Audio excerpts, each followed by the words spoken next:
Love this podcast? Support this show through the Acast supporter feature. It's up to you how much you give, and there's no regular commitment. Just click the link in the show description to support now. Now more than ever, it's important to keep your family's garments free from bacteria. Fortunately, the Turbo Extreme Steam handheld steamer kills 99.9% of bacteria on face masks, shoes, coats, and any other garments they may wear when they venture outside the home.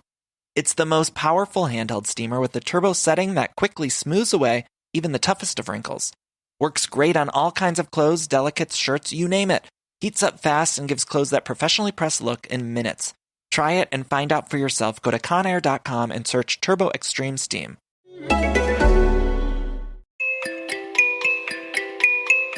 Hey y'all, this is AmariYah. If you have something weighing on your heart right now, chances are you could use some energy balancing. Healing is dynamic when we practice together. That's why I'm offering a free group Reiki session. We'll let out and lift up what arises with energy healing. Register on fluidjourney.com in the offerings tab under group sessions. That's FLUIDJOURNEY.com. Thank you for listening.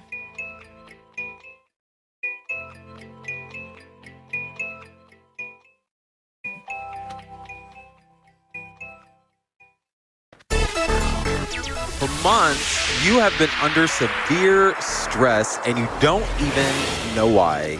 You have never been prone to panic attacks, but intense emotions have ruined too many of your days. We are your hosts, D'Vaughn And AmariYah. and this is Center of the Sun Podcast. Thank you for listening.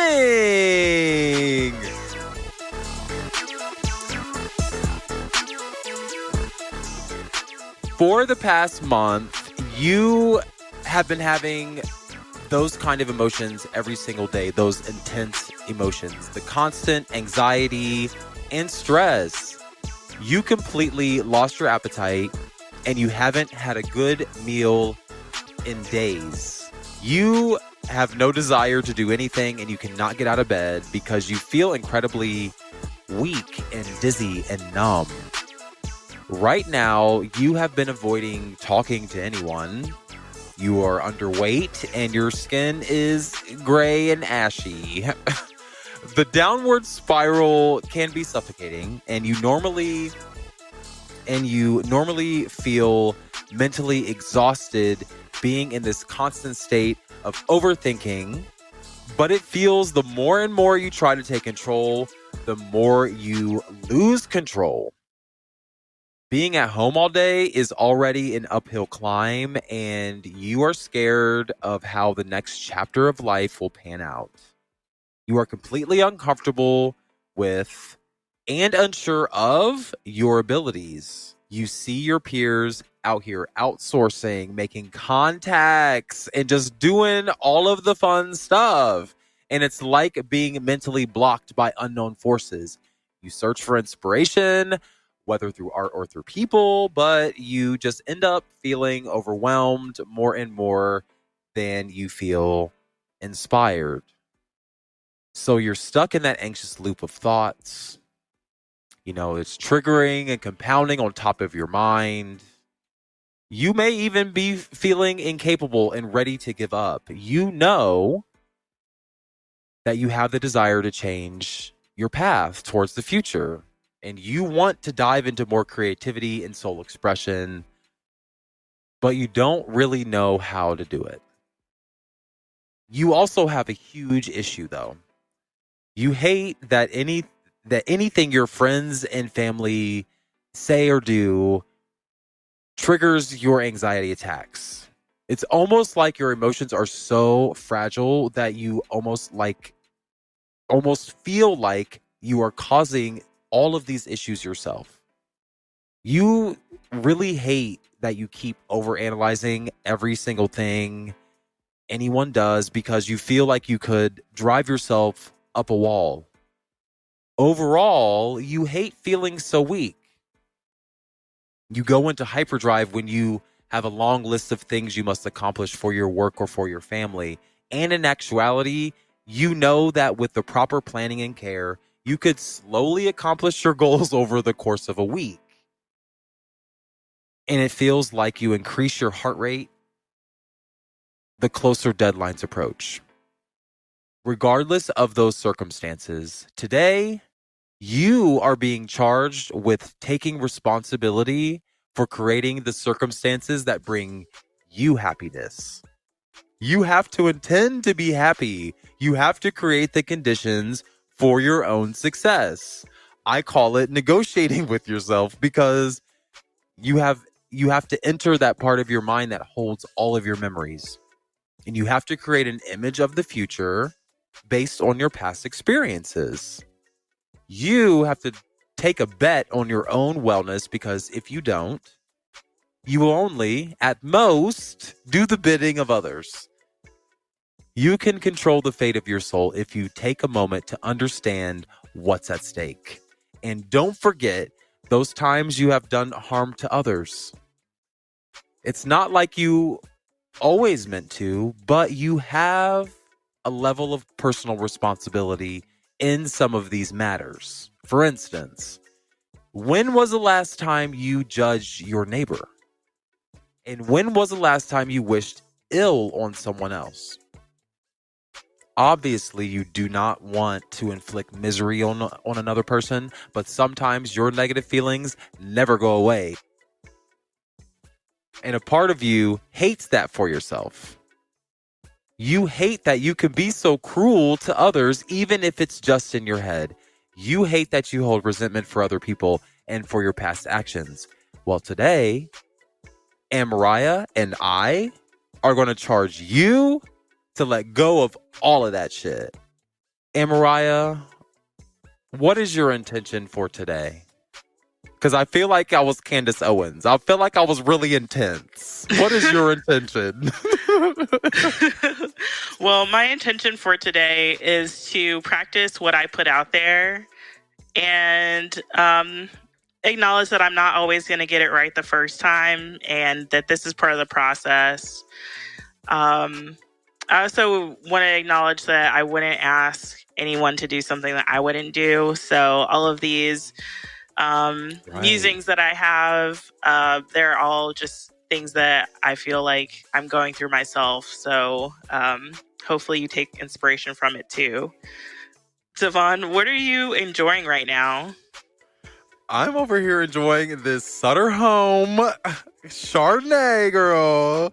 I had a long day at work, and so I'm just taking a moment to just enjoy. I'm not a big drinker. I actually don't like drinking because I always fall asleep. I'm like the friend that falls asleep all the time. But yeah, I just wanted to take a load off today, and I'm just like, you know what? I'm gonna get a bottle of wine, and I just get it from the gas station. That's the best thing about me, is that I enjoy alcohol that is the cheapest. So yeah, that's why I chose Sutter Home. But other than that, you know, I'm just enjoying life in general, because I get to be here and do this and like yell at people over the internet. So this is perfect for me. That's kind of an interesting question. Actually. Yeah, well, I'm going to answer it too. So I'm like, wait, like, why did you even ask me that? Like, what are you enjoying? Like, oh my God, like you're smiling a little bit too hard right now.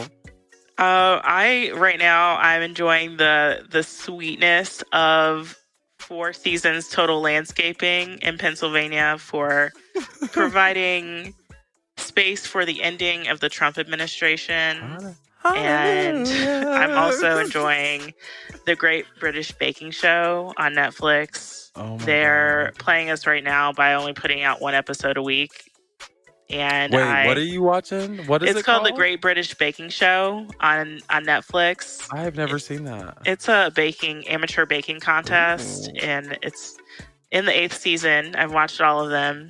And It's just like really beautiful to see people make artistic and interesting baked goods. Right. I'm a junk food junkie. Hold on. You know I love donuts. So what the fuck they be baking on there? They bake donuts. That's definitely one of the things. Hallelujah. Yeah. in a lot of like traditional, in quotes, like things like pastries and desserts and cakes and yeah. But don't British people like eat beans and shit? Like weird shit? Like, is there some weird stuff on there too? Like, let me is it tell all... you about the episode today that I watched that just came out. Spoiler alert. Okay, fair enough. They made I've never seen this shit. I don't know. Yeah, they made it was like a pudding, I guess, that had suet in the pastry crust, and then encased in it was brown sugar and butter, and then there was like a whole lemon that was encased in it, and they steamed it.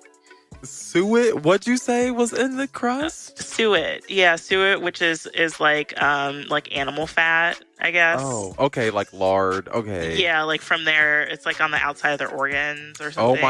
Oh my god. Let me tell you. No, that sounds familiar because there's a YouTube channel where they reenact in Britain, like being like a British servant or something. It's like a royal British whatever, and they do British things, and they'll be like, today we're gonna do a figgy pudding or whatever, and it's like the weirdest thing, and they put like corn and like weird shit with like apples and like it's like weird. It's so odd, but it's like old, but it's like a old time thing, but I didn't know. Yeah, it's like medieval. Honestly, like one of the judges, she's 80 years old, which I didn't know. I was like, wow, okay. Looking great for 80. Go off, sis. Yeah, go Prue. And she said it's one of her favorite puddings. And, you know, the challenge didn't work out so great for the bakers because they didn't really know about it, but it looked cool. I probably wouldn't try it because I don't eat suet. But right. It's animal, yeah. Yeah. Animal proteins and whatever. Yeah. But it was interesting. Wow, I'm glad you're enjoying the British Bake Off.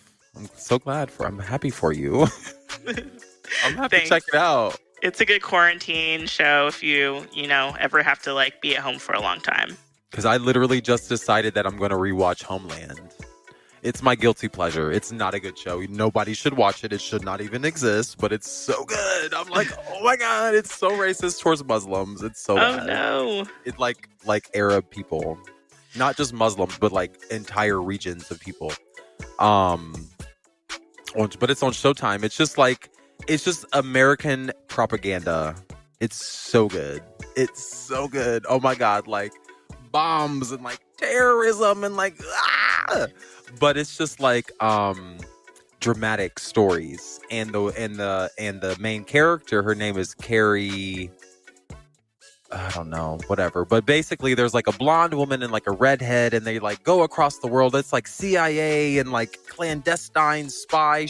It's like spy drama. And but the reason why it's racist is because they say it's racist. The Arab people say it's racist because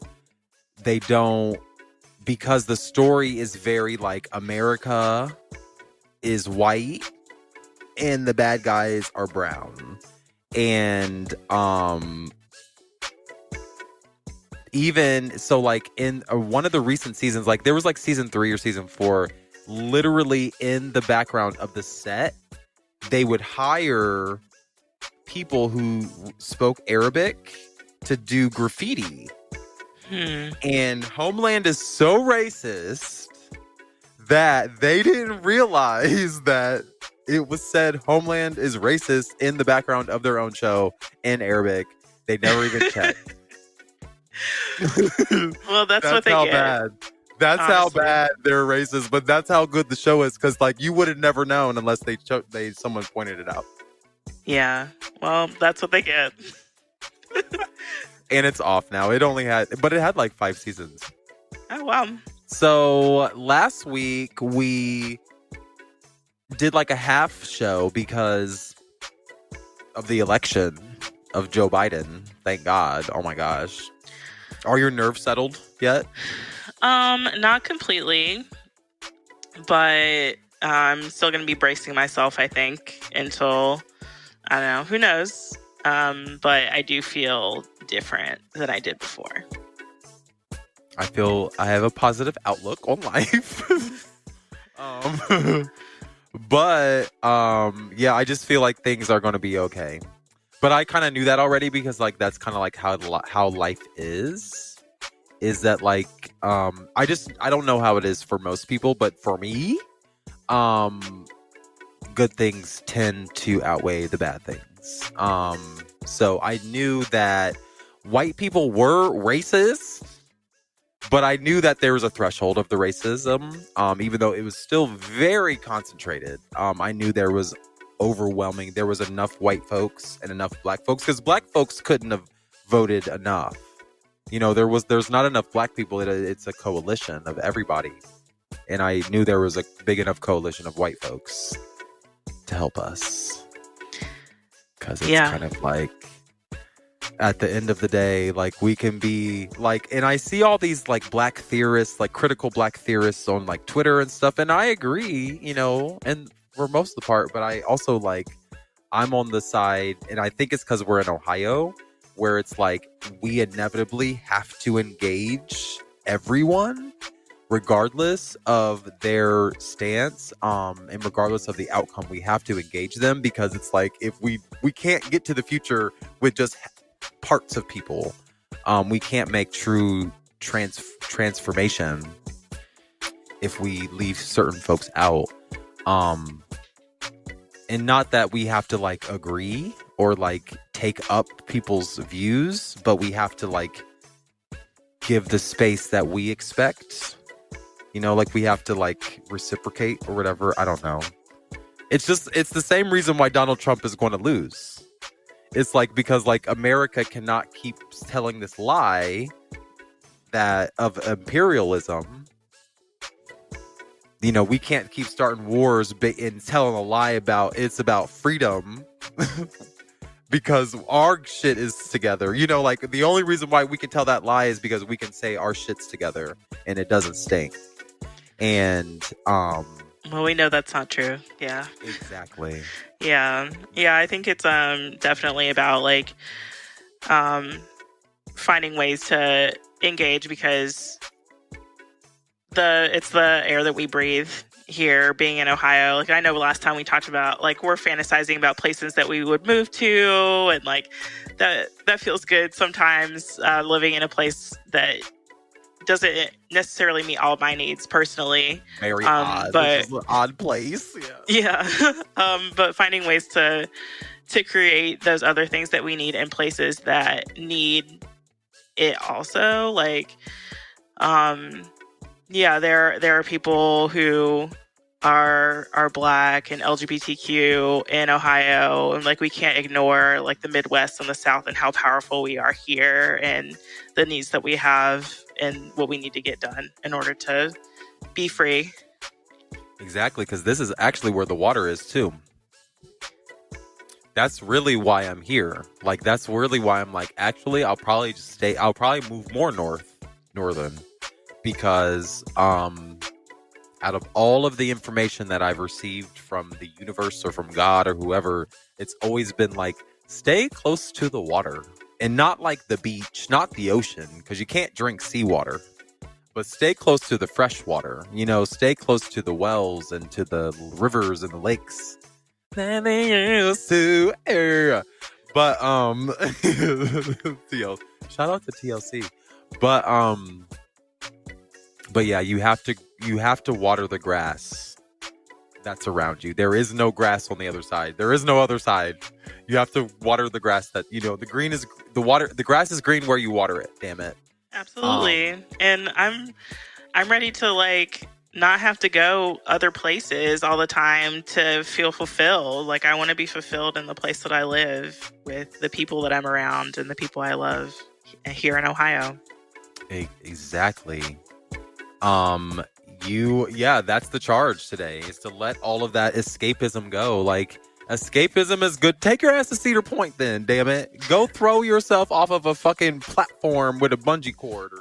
I would love to do that. And I had a season pass for this past year, and I'm very upset that I couldn't use it.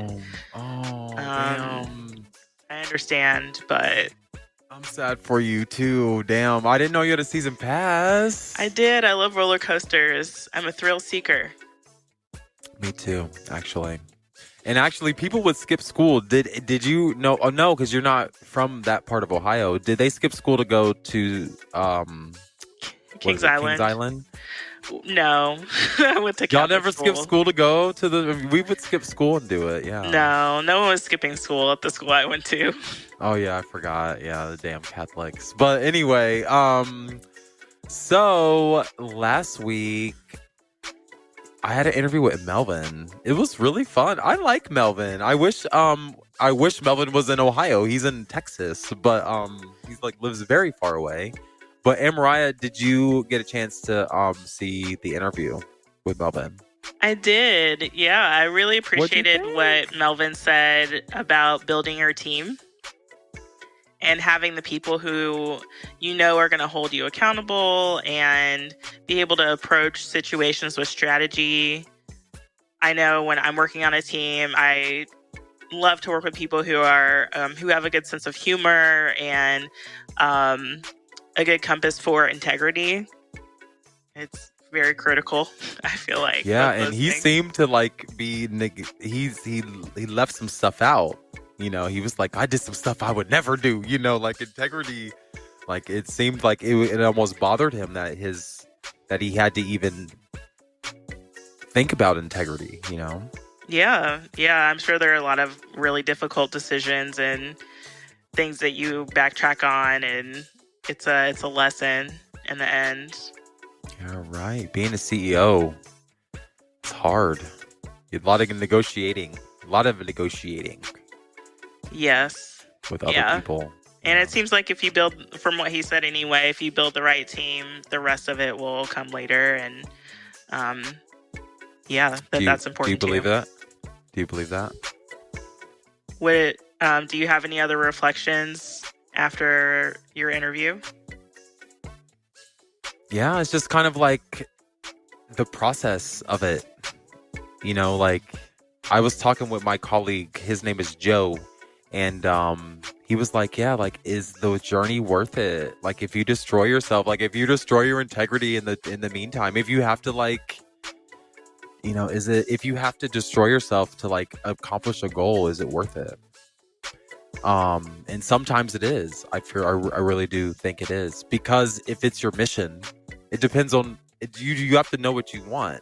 And I think that's what I got from Melvin, is that like he got done with college at 27 and ended up defying his parents.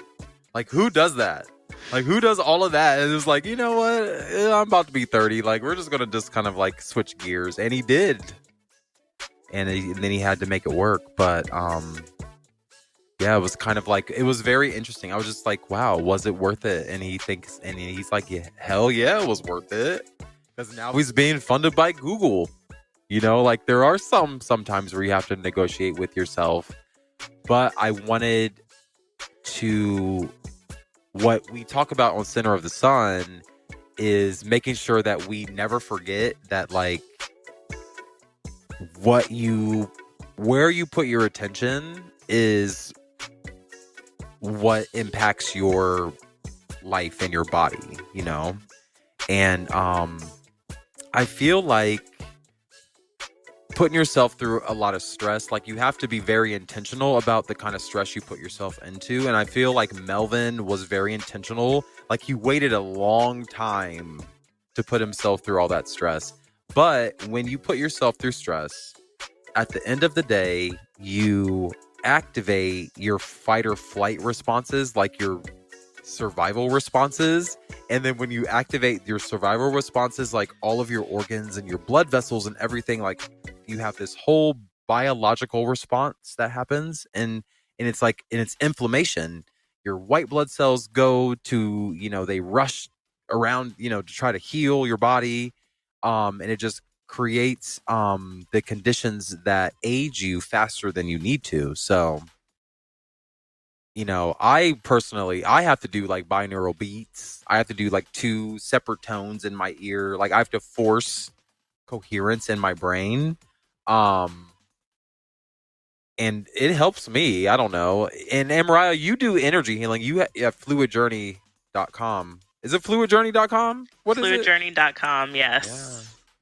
That's What it. do you suggest to like get your shit to, like how do you like get yourself in a space that like gets you to helps you make good decisions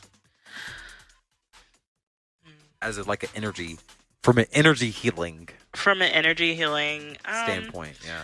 Well, the first thing that you encounter when you decide to incorporate Reiki into your life as a practitioner is self-healing. So it's primarily about self-healing and the work that you do with yourself internally. So that's always kind of my back. Like what I go back to is laying down in my bed or sitting on the couch or something and sending myself Reiki. I do the hand positions on my body. If I have like a headache or something, I'll do like a cradle with my hands behind my neck or something like that. But it does help me refocus and take a break and just kind of balance my energy again for whatever I'm trying to do. And I would say that that's the main thing. I also really love incorporating that refocus into what I'm already doing in my day. Like I have to walk my dog twice a day. So I'm going to automatically just need to do that. And that is something that helps me drop into my energy too. And you feel like it works? Yeah, it definitely works. I'm like, yeah.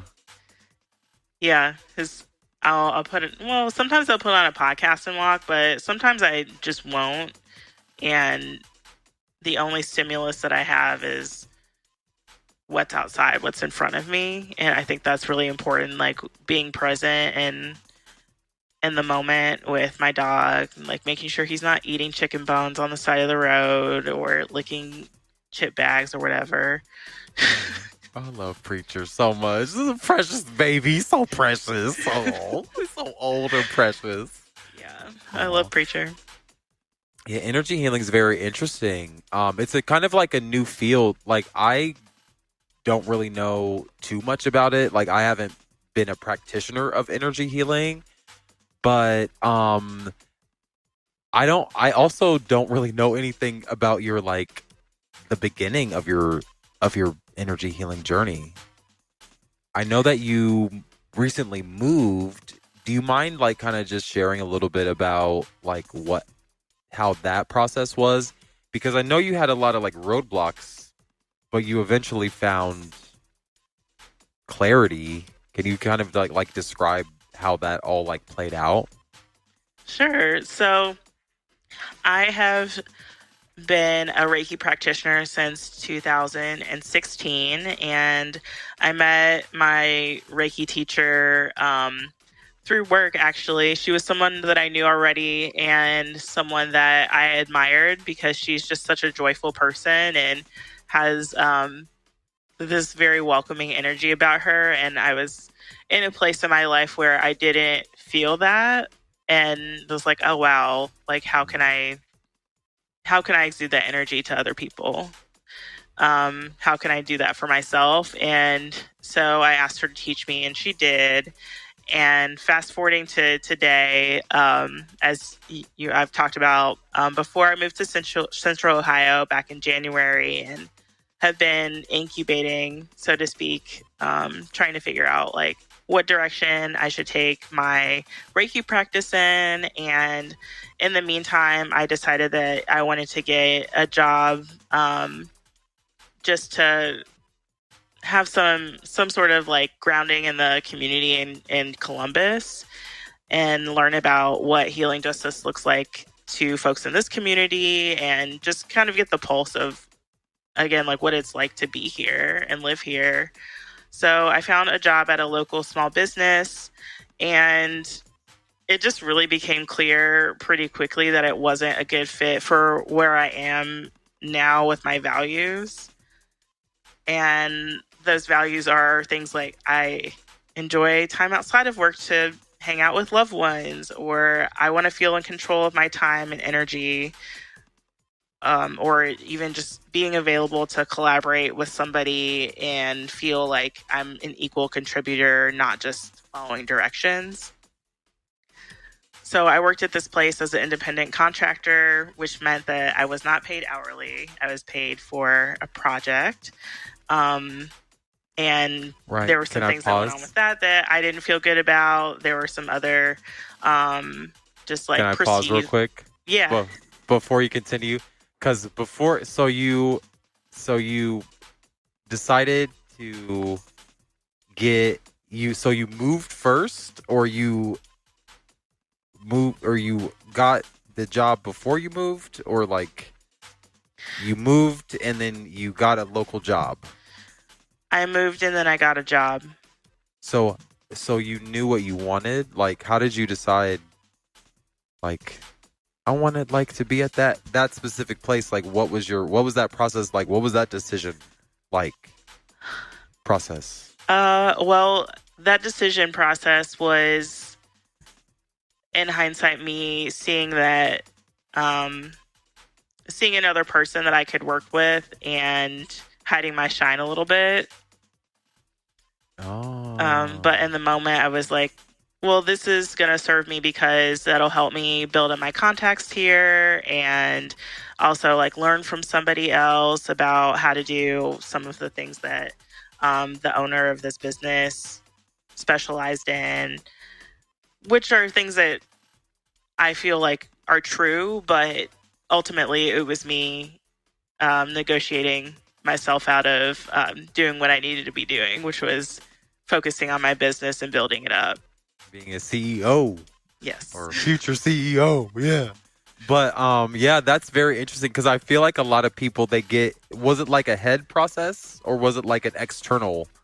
Was it internal influences or external influences, or both, that made you go in that initial direction? I felt like it was definitely both. External being, it's a pandemic and I didn't have a job. I just moved to a new place.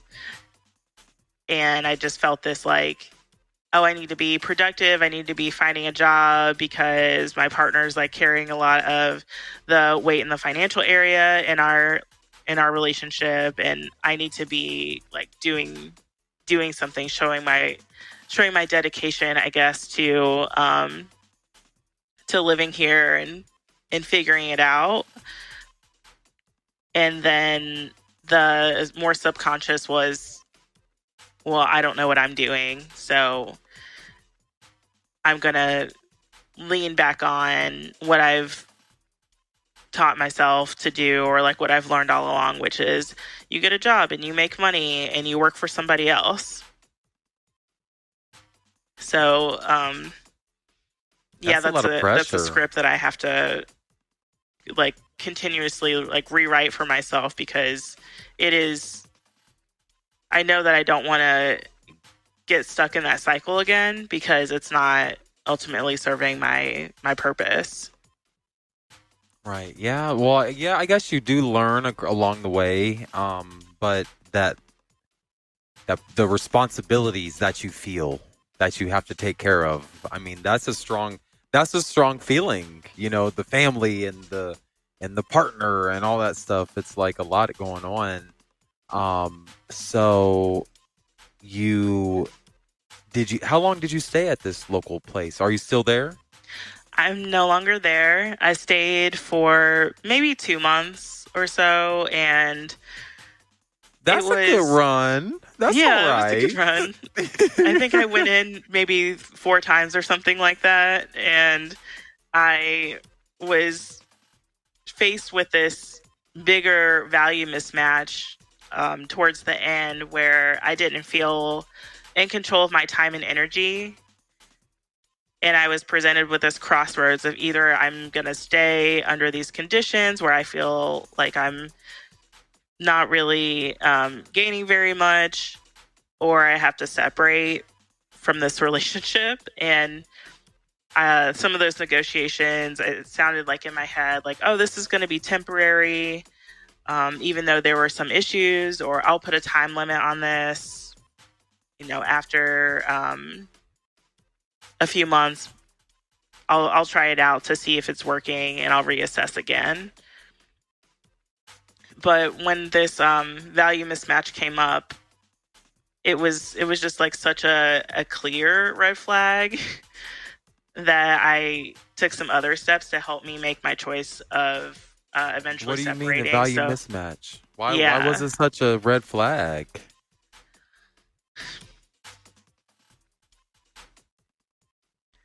It was a big red flag for me because I was told that that basically my family wasn't important and that I needed to be there instead of with my family.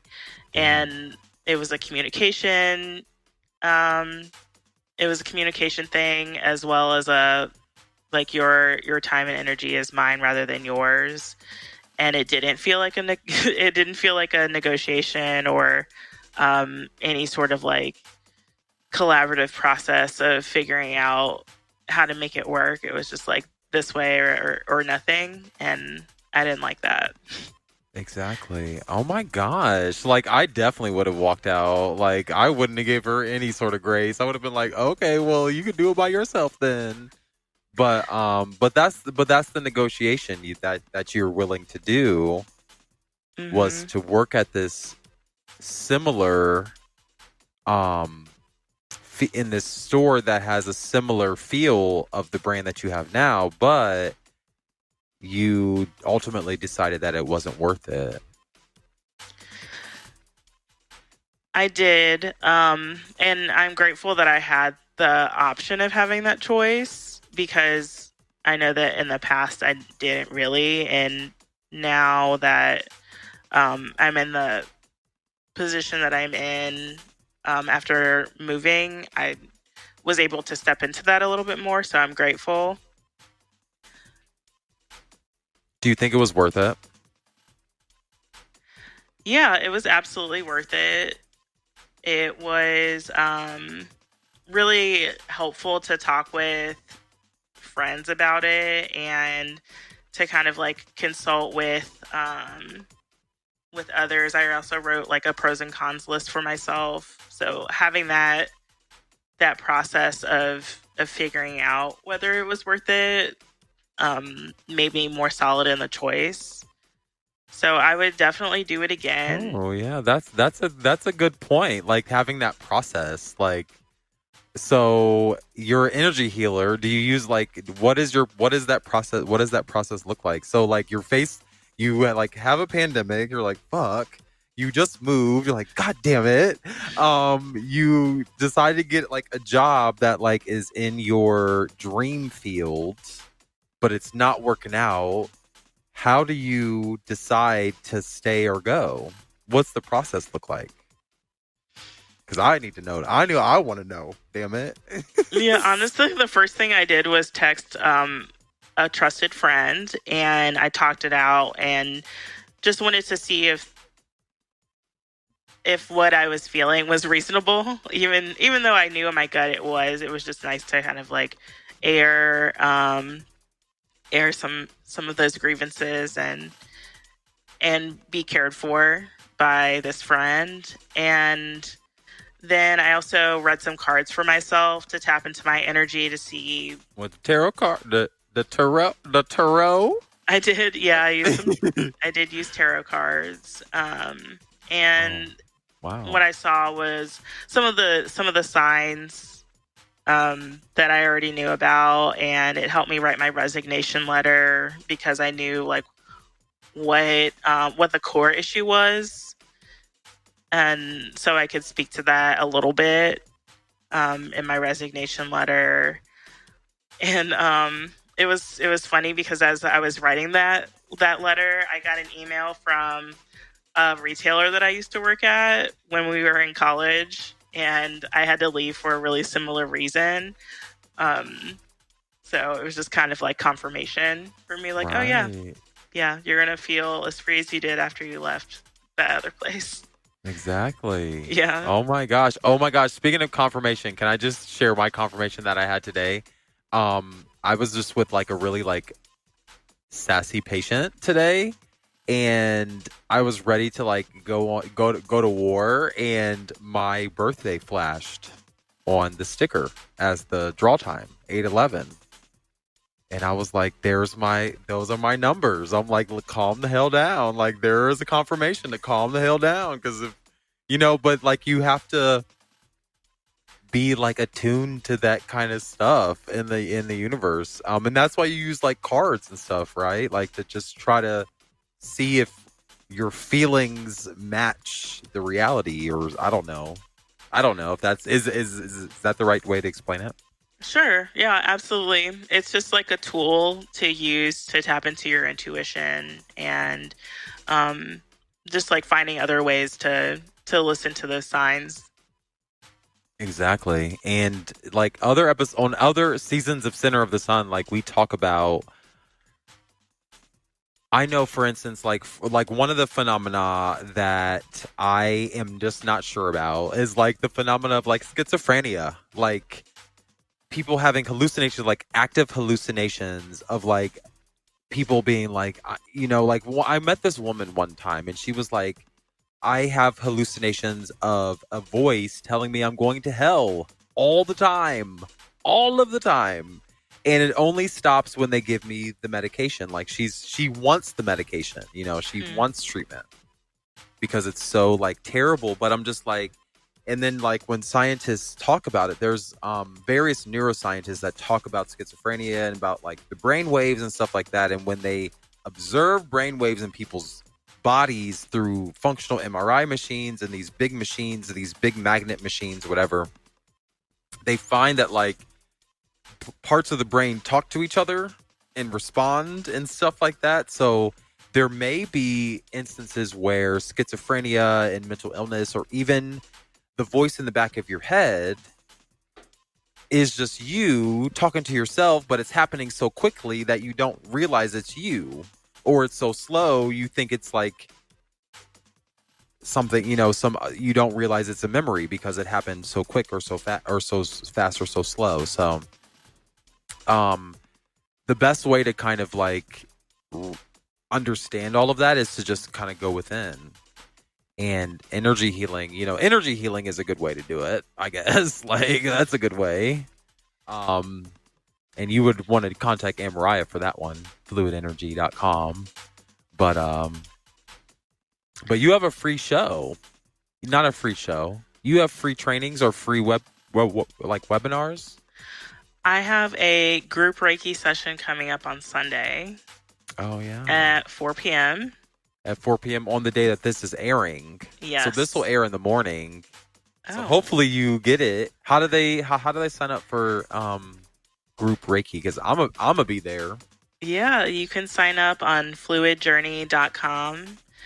Under the offerings tab, you choose group sessions, and it's titled "What's on Your Heart." So you'll be able to join us on Sunday if you'd like to experience some energy balancing and community. That's so precious. Oh my God.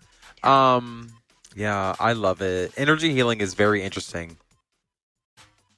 It's so interesting. Because it's like a part of our bodies. It's like every cell in the human body has a voltage, like a charge, like a volt, like 1.4 volts or something. It's a negative and a positive charge on the inside and the outside of the cells. So, yeah, so get it balanced. But that's what you're balancing. That's literally what you're balancing, because your consciousness kind of directs all of that stuff. Maybe. Don't quote me, AmariYah. You know more than me. Don't be nodding. I don't know nothing. But anyway, no, I'm going to be there. So hopefully you'll join us. Anybody out there in the ether. Yeah, anyway, it's 4 p.m. EST or ET now that daylight savings is over. And it'll be over Zoom. Just, have a chance to experience energy balancing and community. Right. And to get your shit together. Well, that's what I'm going to do. Hopefully. But I like meditating. How do you feel after you get done meditating, AmariYah? Meditating is hard work. It is like very difficult. Exactly. But I guess that means that it just depends on what type of meditation you're doing, I guess. I had a experience where I went on a 10-day silent retreat. Shut up. Yeah, and it's On some monk shit? That's some monk shit. Oh, that's cool. yeah, Oh it my was back in God. 2018. I did a Vipassana meditation retreat. It's a Buddhist type of meditation. I need to do one so bad. Yeah. I would, read up about it, do some research, see if it's for you. Yeah. Oh Yeah. my God. That would be torture. Like 10 days silent? What did you do? Yeah, I thought that would be the challenging part, but it was really the sitting down for 2 hours to meditate in one session. So you meditated from like 4 a.m. to 8 p.m. every day. Why did you just say 2 hours? Because there were like 1 or 2 hour sessions basically. So From 4 to 8. Wow. yeah, so each sitting is like a little segment, and then you have a break, and then you eat, and then you do another sitting. So yeah. Damn, so I guess I should just try that at home. Try You that can. in my own house. Yeah. That's a lot of meditation. But I like to do it so you have to do it just in the air raw, just to the birds and the bees. So we sat in a room with maybe 100 people, which would not happen today. What? Because of COVID. All y'all was quiet? Well, no. Not Okay. really. Some people yawned, some people loudly, some people fell asleep, some people had the hiccups. So it's not totally quiet, but Wow. they lead you through this like series of different types of meditation to clear your like energy field first before you get to the Vipassana part. And then it's basically like a body scan type of meditation. So if you have any sort of like aversion to that, like body scans, then it's probably going to be like a tough type of meditation for you. But I thought that the silent part would be the most difficult, but it wasn't. The body scan. So I don't like body scan meditation, and not because I can't do it. It's because I be doing it and I be like numb. It's weird. Like I don't like doing it, and I do the binaural beats because you create the coherence in your brain that activates like whatever the hell you're trying to do with meditation. Like you get there a little bit. You get assistance with the tones within the ears. And the last time I did it, and I don't really meditate that much because I'm like, it's too powerful. Like I don't like it. It scares me a little bit. But I went numb all the way up to my neck, to my head. And then I realized, I was in meditation, but then I was like, oh fuck. It was like my body was like, you're about to leave your body. Mm-hmm. It was like, you're about to leave. And I was like, oh shit, no. And I stopped and I was like, wait, I can't feel my body. But I was like in my head. I was in my head. And all below it was like I wasn't there. And I was like, I really cannot go to the Vushapana, whatever the fuck I was about to go. I don't know where the fuck I was going, but I was like, I cannot go there. And I decided to stop the meditation.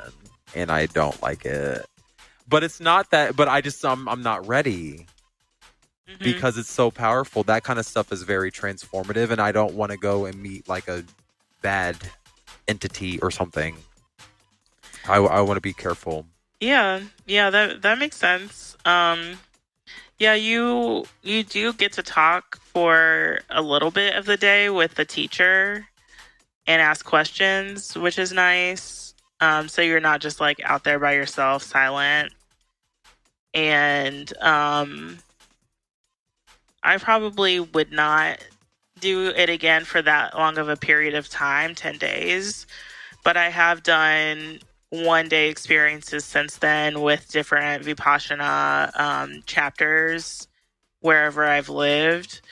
And I'm interested in exploring other types of meditation too, just because, like being somebody who like has PTSD and like other things with my body that I might not like want to explore at the time that I'm meditating. Yeah, it's nice to know what other things are out there too. Exactly. Have you ever done like remote viewing, or like have you ever put your consciousness, have you ever like tried to view or like tried to like go somewhere intentionally when you meditated? I've tried to do that in dream before, like while lucid dreaming. I'll say to a friend like, hey, let's meet up at this place while we're dreaming, and it hasn't really worked, but I know it's a thing that's possible. Have you? So another reason why I don't like, and then that's why I asked you, because I'm like, I wonder what other people experience, because I'm like, half the time I feel like I'm just insane, but the other half is like, no, I've always had these experiences even as a child. Mm-hmm. A lot of my like imagination, and that's why I'm so animated all the time, because I'm animated inside of my own head. But I think it's like some like, just like QAnon Australian dude, it wasn't, like now, like fast forward, I'm just like, I'm kind of good on it, but is this dude, it's called, he has a YouTube channel called Star Magic Healing. And I didn't know it was like an alien channeling thing that he was doing. Like the Arcturians or whatever. Like, it's really like, I don't really know. I don't really care about other world beings and whatever it is. Like, I definitely believe in aliens and I love it. It makes me feel happy that there's like other beings like that like observe us or like want to come down. Like I find like it's like kind of cute. But before I realized all of that about his channel, he would do these guided meditations about like, like, oh, like, let's be more centered or whatever it was. But one time he did I don't even know what it's called. I want to say remote viewing, but that's not what it's called.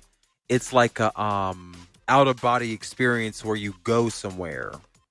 So like I did a guided meditation, and all I remember, I don't really remember what it was. I don't really want to know. It's like, it like scares me because it's like too real.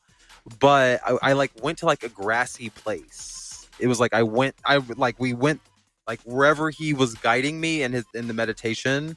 I went there, and so I just kind of like. But I remember like arriving to like bushes.